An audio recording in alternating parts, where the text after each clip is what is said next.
Magic is a visual craft, according to Freeman.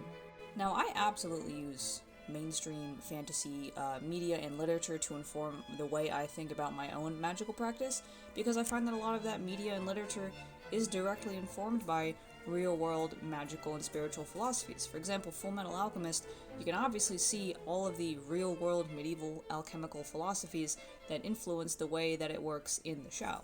Likewise, I've really been enjoying, Freerun, as I'm sure many of us have, and one of the greatest things about it is the way Freerun teaches and explains magic, and one of those principles is that imagination is key. If you cannot visualize something happening, you cannot do it.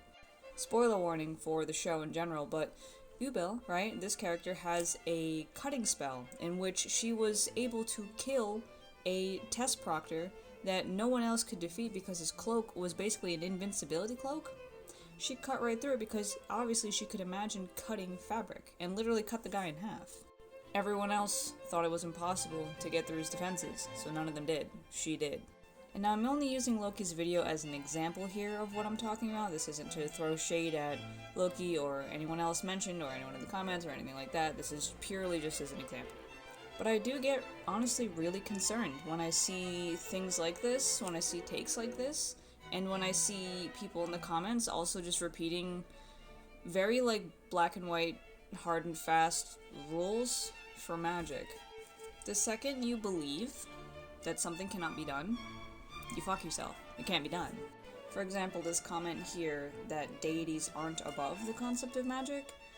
In my purview, deities, as in God, is the reason I even have magic. All the power I have comes from him. There's nothing I can do that he can't undo at will.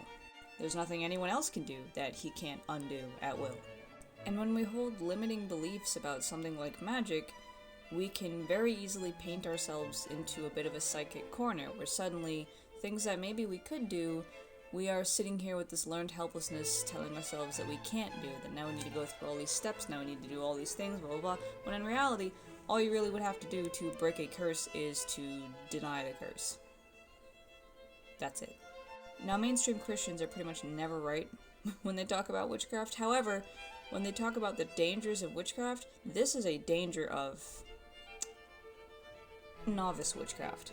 And again, not saying that to knock anybody, but it's kind of like if you learn to play a violin with really shitty hand holds and then you just get arthritis in your wrist.